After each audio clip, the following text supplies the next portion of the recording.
মাছের ভাপা তোমরা অনেক খেয়েছো, কিন্তু নারকেলি ভাপার যে কত সুস্বাদু একবার না খেলে বুঝতে পারবে না। চলো দেখে নিই আজকে রুই মাছ দিয়ে কত সহজ উপায়ে বানানো হলো এই রেসিপিটা।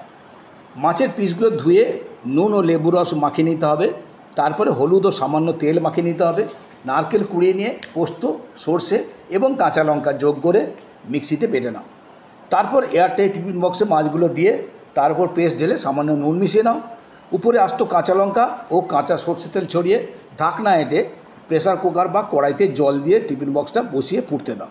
প্রেসার কুকার হলে একটি সিটি, কড়াইতে করলে উপরে লিড দিয়ে ঢেকে রান্না করো। নিজেরা সপরিবারে খাও কিংবা অতিথিকে দাও, সবাই খেয়ে খুশি হবে।